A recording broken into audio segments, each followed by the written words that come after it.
વિરામ બાદ આપનું સ્વાગત છે। ગુજરાત ઇકોલોજી કમિશન દ્વારા ગુજરાતના દરિયાઈ સંસાધનોનું લાંબા સમય સુધી જતન થઈ શકે અને દરિયાકાંઠે વસતા લોકોની સામાજિક તથા આર્થિક સ્થિતિ સુધરી શકે તે માટે કેટલાક પ્રયત્નો હાથ ધરાયા છે। ગુજરાત ઇકોલોજી કમિશન દ્વારા અમદાવાદમાં યોજાયેલ મીડિયા વર્કશોપમાં આ અંગેની માહિતી આપવામાં આવી હતી।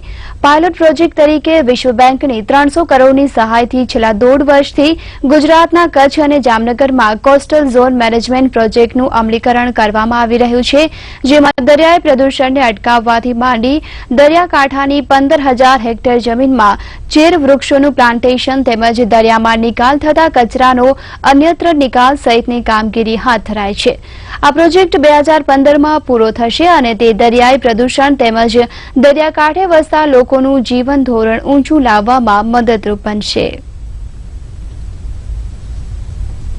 એમાં 140 કરતા વધારે ગામડાઓ અને ગામડાઓની અંદર કઈ પ્રકારની કામગીરી થાય છે, જેવા કે આપણા જે મેંગ્રુવ્સનું જે કામગીરી થાય છે, ચેરનું, પછી ચેરથી સાથે સાથે આ શુદ્ધિકરણનું પણ કામ થાય છે જામનગર શહેરનું। ખાસ કરીને આ પ્રોજેક્ટ હેઠળ ફિઝિકલ મોનિટરિંગ પણ થશે।